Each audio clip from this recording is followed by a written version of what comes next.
Hey guys, ഇത് നോമ്പ് 18 അപ്പോൾ നമുക്ക് സ്പെഷ്യലായിട്ടൊരു ചിക്കൻ ബിരിയാണി തട്ടിക്കൂട്ടിയാലോ.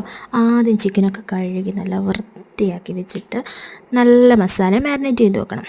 മസാല എന്ന് പറയുമ്പോൾ മുളക് പൊടി, മഞ്ഞൾപ്പൊടി, ഉപ്പ്, ഈ 3 സാധനങ്ങൾ മാത്രം മതി. ഇത് 3 ഇട്ട് നല്ലപോലെ അങ്ങോട്ട് കുഴച്ച് മാരിനേറ്റ് ചെയ്ത് 1/2 മണിക്കൂർ റെസ്റ്റ് ചെയ്യാൻ വെക്കണം. എന്നിട്ട് നല്ല തിളച്ച എണ്ണയിലേക്ക് ഇട്ട് നന്നായിട്ട് അങ്ങോട്ട് പൊരിച്ചെടുക്കണം. ആഹാ, കിടക്കണ കിടപ്പ് കണ്ട പിന്നെ ബാങ്കൊക്കെ ഒത്തു നോമ്പൊക്കെ തുറന്നു വന്ന് ടാങ്ക് കലക്കിയ വെള്ളം ഉണ്ടായിരുന്നു, പിന്നെ ഈന്തപ്പഴം ഉണ്ടായിരുന്നു, നട്ട്സ് ഉണ്ടായിരുന്നു, പിന്നെ കുറച്ച് സമോസ ഉണ്ടായിരുന്നു. അതൊക്കെ നമ്മൾ നല്ല അടിപൊളിയായിട്ട് കഴിച്ചിട്ടുണ്ടായിരുന്നു. പിന്നെ ബിരിയാണിയിലേക്ക് കടന്നു. ബിരിയാണി പ്രിപ്പറേഷനിലേക്ക്.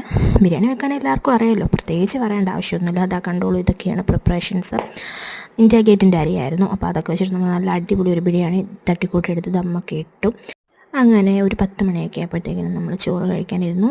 നല്ല അടിപൊളി ബിരിയാണി കേട്ടോ. കുറച്ച് കുഴഞ്ഞു പോയിട്ടുണ്ടായിരുന്നു ചോറ്. ആദ്യമായിട്ടാണ് ഞാൻ ബിരിയാണി വെച്ചിട്ട് ഇങ്ങനെ കുഴഞ്ഞു പോകുന്നത്. പക്ഷേ നല്ല ടേസ്റ്റ് ഉണ്ടായിരുന്നു. എനിക്കൊക്കെ ഒത്തിരി ഇഷ്ടപ്പെട്ടു. അതൊക്കെ കഴിച്ചിട്ട് നമ്മൾ അടിപൊളിയായിട്ട് കിടന്നുറങ്ങി. അപ്പോൾ